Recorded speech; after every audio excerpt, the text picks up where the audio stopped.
नमस्कार. शेतकरी हवामान अंदाज या YouTube चॅनलमध्ये मी युवराज खाडे आपल्या सर्व शेतकऱ्यांचे सहर्ष स्वागत करीत आहे. तर शेतकरी मित्रो 2 डिसेंबरपासूनच थंडी आणखीन जोरदार सुरुवात राहणार आहे थंडीला आणि 4 ते 5, 4, 5 आणि 6 डिसेंबर हे 3 दिवस थोडे पावसाचे वातावरण आहे. कारण हा जो बंगालच्या उपसागरामध्ये लो प्रेशर आहे, त्याचा प्रभाव हा कर्नाटक, तेलंगणा, हैदराबाद या भागामध्ये कर्नाटक या भागामध्ये जोरदार पाऊस राहणार आहे आणि त्याचा थोडाफार प्रमाण का होईना प्रभाव हा सांगली, सोलापूर तसेच कोल्हापूर या भागामध्ये नॉर्मल पाऊस पडण्याची दाट शक्यता आहे 5, 6 आणि 4 तारखेंना. तसेच शक्यतो परंतु थंडीत देखील त्याच प्रमाणात वाढ राहणार आहे. कारण की थंडी ही मुसळधार पावसापेक्षाही भयानक थंडी ही 6 तारखेपासून येणार आहे. कारण की पाकिस्तानमध्ये देखील बर्फ पडणार आहे. तसेच शिमलाला देखील बर्फ पडणार आहे आणि नेपाळ, काठमांडू या भागामध्ये देखील बर्फवृष्टी आहे आणि जो हवेचा दिशा आहे, ती वायव्य दिशा आहे आणि तशीच ती दिशा हवेच्या दिशामुळे दिल्ली तसेच राजस्थान, झाशीची राणी या भागातून त्या साईडने हवेचा वेग असल्यामुळे तो पूर्ण भारतात हवेचा वेग राहणार आहे आणि पूर्ण भारतात जवळ-जवळ हैदराबाद ते कर्नाटकपर्यंत एकदम जोरदार अशी थंडी राहणार आहे. मराठवाडा, तसेच राजस्थान, झाशीची राणी या पूर्ण भागामध्ये एकदम जोरदार थंडी राहणार आहे आणि ही थंडी शेतकरी मित्रांनो एकदम भयानक अशी थंडी राहणार आहे. ही थंडी 6 तारखेपासून 5 तारखेपर्यंत तर थंडी आहेच. 5-6 तारखेपर्यंत थंडी तर आहेच. परंतु 6 तारखेपासून थंडीमध्ये एकदम तुफान वाढ होण्याची दाट शक्यता आहे. कारण 8 अंश ते 9 अंश सेल्सिअस असे तापमान महाराष्ट्रात राहण्याची दाट शक्यता आहे. तर महाराष्ट्रात पूर्ण मराठवाड्यामध्ये 9 अंश ते 8 अंश सेल्सिअस असे तापमान राहील.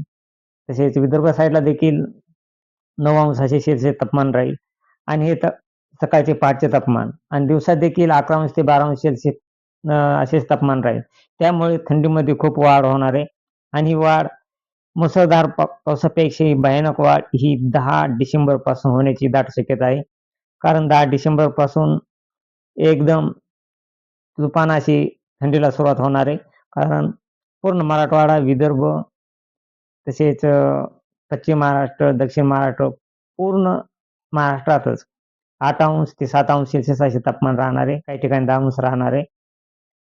त्यामुळे थंडीची एकदम खूप अशी जोरदार लाट येणार आहे. ती मुसळधार पावसापेक्षाही भयानक थंडीची लाट येणार आहे आणि ही थंडी 11 डिसेंबरपासून रोजची रोज थंडी वाढत जाणार आहे. तर 11 डिसेंबरला 7 अंश ते 8 अंश सेल्सिअस असे तापमान राहणार आहे. काही भागामध्ये 9 अंश सेल्सिअस असे तापमान राहणार आहे. परंतु ही थंडी पूर्ण महाराष्ट्रात राहण्याची दाट शक्यता आहे. कारण 11 डिसेंबरला सोलापूर, सांगली, कोल्हापूर या भागामध्ये 5 अंश सेल्सिअस असे तापमान राहणार आहे. तसेच मराठवाड्यामध्ये काही जिल्ह्यांमध्ये देखील अहिल्यानगर असेल, बीड, लातूर, तुळजापूर, धाराशिव या भागामध्ये 5 अंश सेल्सिअस ते 6 अंश सेल्सिअस असे तापमान राहणार आहे. बीड, तुळजापूर, धाराशिव, सोलापूर या भागामध्ये. त्यामुळे थंडीची लाट ही एकदम जोरदार सुरू होणार आहे.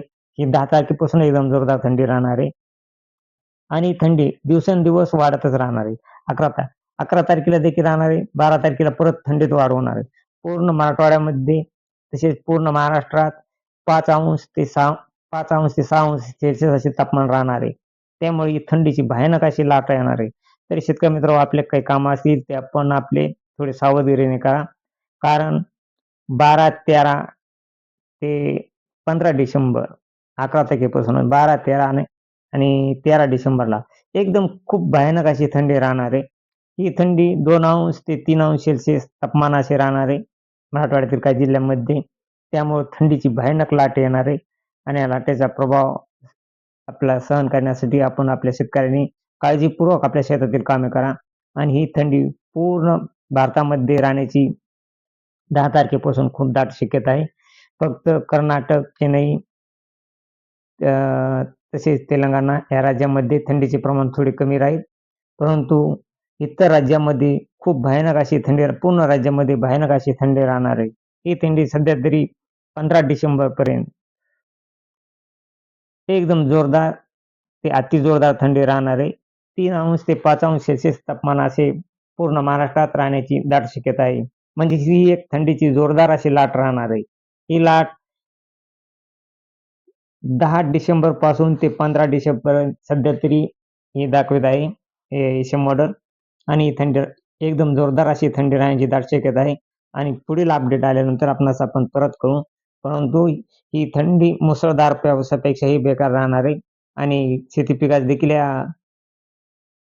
थंडीमुळे नुकसान होऊ शकते. तरी शेतकरी मित्र आपल्या शेतातील काही जे काम असेल ते दिवसाच करून घ्या. रात्री शेतातील कामे करू नका. 6 डिसेंबरपासून ते 15 डिसेंबरपर्यंत पूर्ण कुणाला भिजवायचं असेल त्यांनी फक्त दिवसा संध्याकाळी भिजू नका. कारण खूप बेकार अशी थंडी पडणार आहे आणि ही थंडी एकदम भयानक थंडी. अशीच रोजची रोज ताजी अपडेट पाहण्यासाठी आपल्या चॅनलला सबस्क्राईब आणि लाईक करा. जय हिंद, जय महाराष्ट्र, जय जवान, जय किसान.